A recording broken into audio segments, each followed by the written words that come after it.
What does an outline look like?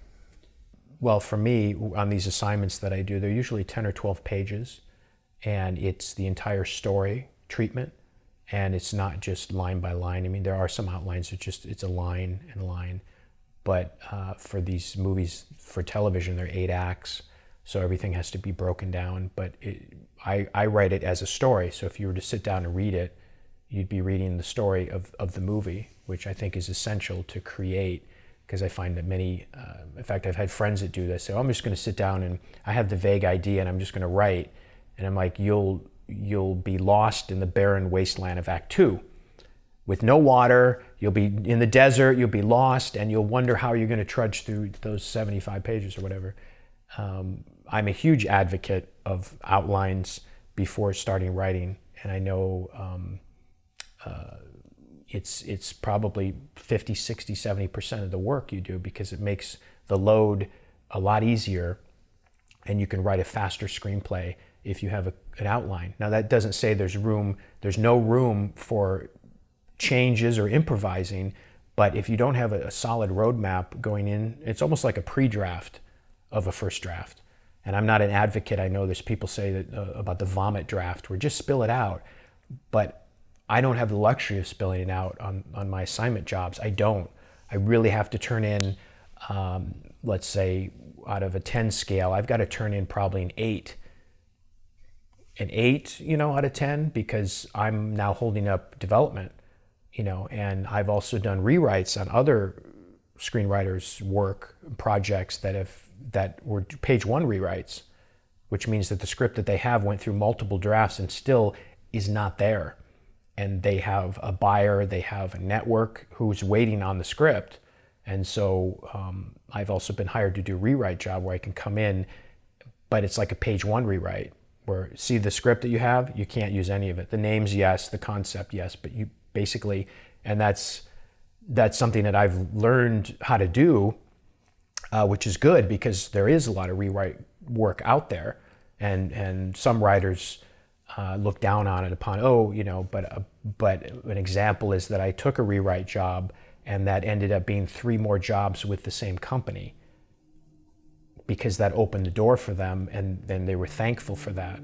So you never know what opportunity is gonna, you're gonna either turn down or accept. But back to your point about the outline, I think it's extremely important to do an outline before your screenplay, because it's easier to work out the problems there than it is writing a complete first draft and have so many problems. And also it trains you, like I said, it's like you're an Olympic athlete, it trains you for the time when you do have to do outlines, because I'm not allowed to write these assignments without an outline that I have to create. So they won't just let me go to pages. They have other people involved who have to okay it. So the outline is extremely important. In your book, do you have any examples of an actual outline? I know sometimes viewers will ask, where do I find a copy of an outline? Because I don't. It's I'm sure you can find it online, but it's not that mysterious. There's a step outline. There's a one sheet, which is just a one sheet of paper, which is the concept. It's sort of a short synopsis. There's the log line, which is even smaller. 2 or 3 sentences. So there's different steps, and you have to have each along the way, because you have the quick pitch. I'm not interested. Then you have the quick pitch, and they go, I'm willing to read something, not the script, but I'll read a synopsis. Then, there's different steps of how interested they are to read. What you want is the final product. The final script is for them to read. But the treatment, there's many different again, like a step outline. I've done outlines that were 30 pages. Completely, you triple it and you have the script. But everything had to be worked out, because it was very technical. The way the film was going to be shot was from like an iPhone and from different things. And so it really had to be spelled out. There was because on the set, you just can't leave it up to chance. So that's, but at that point, I could have written the script in weeks, because it was all figured out. I had figured it out already. And you want that outline for those dark periods when you're stuck. You don't want to be stuck trying to figure out plot points when you should be filling pages. That's the worst part. That's the worst place to be. How long does it usually take you to write an outline? Let's see. From once the concept, it's like 2 weeks, and I'm working every day, and then that usually ends up being 12 or 15 pages as the outline. In my experience with my producers, and that outline is then rewritten sometimes 2 or 3 times. I mean, I have to, I get notes on the outline before I'm allowed to go to the script. So the script is like the final, once we okay the outline, then go to pages. And that's not to say they don't change their mind once the script's finished, because that's the crazy part, because you say, yeah, but you agreed to it in the outline, but we built the house and now we don't kind of like the way it looks, we thought we did. And so that happens too. So you have to be, open and prepared for rewrites at all stages. But it does allow you to write a faster first draft, is to have a solid outline. Because for me, I have to see the film in my head before I can write it. And I know that I have a lot of problems ahead of me if I can't see it.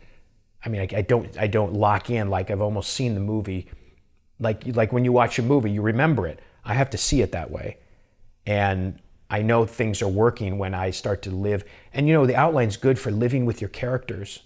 You get to live with them. You get to see how the movie is working or it doesn't work before you sit down and write that screenplay, which is building the house. That's almost like the pre-blueprint.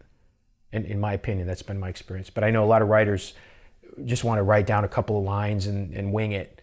And there's so many things that can go wrong. And why not turn in the most amazing first draft you can? I don't see the problem with that. And in fact, like I say, you have to when you're doing assignment work. You want fewer drafts. You don't want 8 drafts because nothing's working. You want to turn that where they go, wow, one of my assignments, I did 2 drafts and 2 polishes, we're done. That's what they like. They don't like 5. If you're not getting it, that's where you get fired, and they hire somebody else who can facilitate the notes and get it moving. It's creative, but it's also a business at the same time, unfortunately.